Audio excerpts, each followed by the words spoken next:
ఎవరైనా శ్రేష్ఠ భక్తుడు దేవుడు నిర్ణయించిన ఉన్నత స్థానం అనే ఆశీర్వాదాన్ని అతను పొందుకున్నాడు అనుకో, నీకు ఇష్టమైతే అంతకంటే గొప్ప భక్తి సాధన నేను చేయాలి, నాకు సహాయం చేయి. ఎలీషాలాగా అడగాల నువ్వు. ఏలియాని ఏమన్నాడు ఎలీషా?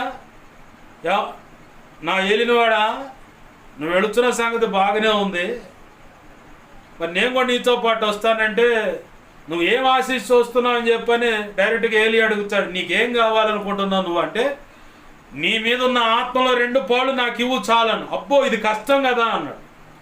అయినను దేవుని చిత్తమైతే నీకు దక్కుద్దిలే పదా అన్నాడు. కొద్ది లెక్క వచ్చాడు, పరీక్షించుకున్నాడు, కొద్ది లెక్క వచ్చాడు, కొద్ది లెక్క, ప్రతి చోట ఆగమంటాడు. కాదు, మరణమే మన ఇద్దరిని విడదీస్తుంది తప్ప పొరపాటును కూడా నిన్ను వదిలిపెట్టను నేను అన్నాను.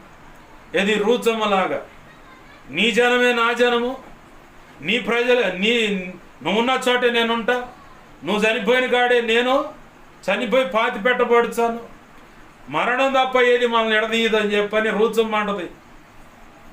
ఎవరితో? నయోమి అత్తగారితో చెప్పుద్ది ఆ మాట.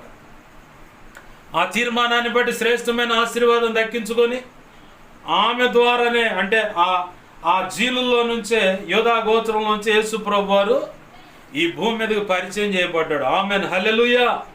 ఇక్కడ ఎలీషా గారు కూడా మనకు ముంగూర్చుగా ఉన్నాడు. అంటే అభిషేకం కోరుకునే దాని విషయంలో అంతకంటే గొప్ప భక్తి సాధన నేను చేయాలి ప్రభు అని చెప్పి